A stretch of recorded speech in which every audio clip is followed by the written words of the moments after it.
বাংলাদেশের নির্বাচনী ইতিহাস ঘটনাবহুল এবং প্রায়শই বিতর্কিত।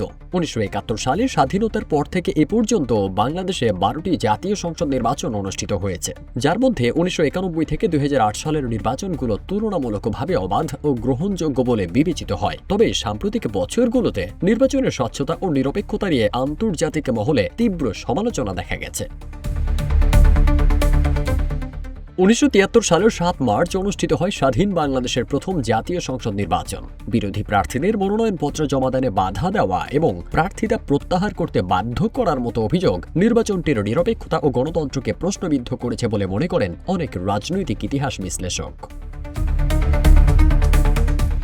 ১৯৭৯ সালের ১৮ ফেব্রুয়ারি বাকশাল পরবর্তী প্রথম জাতীয় সংসদ নির্বাচন অনুষ্ঠিত হয়। সে সময় রাষ্ট্রপতি জিয়াউর রহমানের অধীনে এই নির্বাচন অনুষ্ঠিত হয়েছিল। ওই নির্বাচনে তার প্রতিষ্ঠিত বাংলাদেশ জাতীয়তাবাদী দল বিএনপি ৩০৯টি আসনের মধ্যে ২০৭টি আসনে জয়লাভ করে সরকার গঠন করে।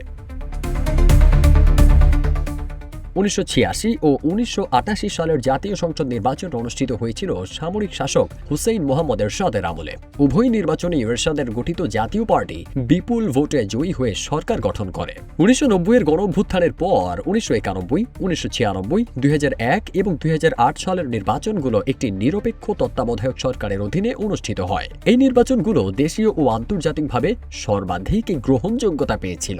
১৯৯১ সালে পঞ্চম জাতীয় সংসদ নির্বাচন অনুষ্ঠিত হয়। সেবার বিএনপি ১৪০টি আসন পেয়ে সরকার গঠন করে।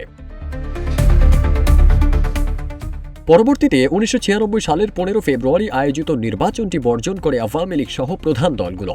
নির্বাচনে বিএনপি এককভাবে জয়ী হলেও রাজনৈতিক সংকটে ১২ দিন পর সংসদ বাতিল হয়ে যায়। পরবর্তীতে ১২ জুন তত্ত্বাবধায়ক সরকারের অধীনে অনুষ্ঠিত হয় সপ্তম জাতীয় নির্বাচন। সেবার আওয়ামী লীগ ১৪৬টি আসন পেয়ে সরকার গঠন করে। ২০০১ সালে তত্ত্বাবধায়ক সরকারের অধীনে অনুষ্ঠিত হয় অষ্টম জাতীয় সংসদ নির্বাচন।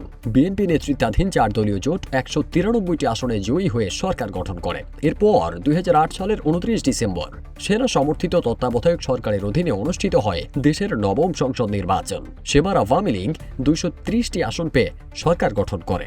২০১৪ সালে সংবিধানের ১৫তম সংশোধনীর মাধ্যমে তত্ত্বাবধায়ক ব্যবস্থা বাতিলের প্রতিবাদে বিরোধী দলগুলোর আন্দোলন উপেক্ষা করে নির্বাচন আয়োজন করে আওয়ামী লীগ। বিএনপি, জামায়াতে ইসলামী সহ অধিকাংশ বিরোধী দল নির্বাচনটি বর্জন করে। ২০১৮ সালে আওয়ামী লীগ সরকারের অধীনে অনুষ্ঠিত জাতীয় সংসদ নির্বাচনে বিএনপি সহ বিরোধী দলগুলো অংশ নেয়। তবে ওই নির্বাচনটি বাংলাদেশের রাজনীতিতে ব্যাপকভাবে রাতের ভোট নামে পরিচিতি পায়। পরবর্তীতে ২০২৪ সালে বিএনপি ও সমমনা দলগুলোকে বাদ দিয়েই একতরফাভাবে নির্বাচন আয়োজন করে আওয়ামী লীগ। এর কিছুদিন পরই ২০২৪ সালের ৫ আগস্ট ঐতিহাসিক ছাত্র জনতার গণঅভ্যুত্থানের মাধ্যমে আওয়ামী লীগ সরকার ক্ষমতাচ্যুত হয়। পরিস্থিতির পরিপ্রেক্ষিতে দলটির প্রধান শেখ হাসিনা দেশ ছেড়ে চলে যান। ২০২৬-এর আসন্ন নির্বাচনটি অন্তর্বর্তীকালীন সরকারের অধীনে অনুষ্ঠিত হতে যাচ্ছে। নির্বাচনটি সফল করতে ৩ শতাধিক আন্তর্জাতিক পর্যবেক্ষক যোগ দেওয়ার কথা জানিয়েছেন অন্তর্বর্তীকালীন সরকার। ফারদিন সানি, রূপালী বাংলাদেশ।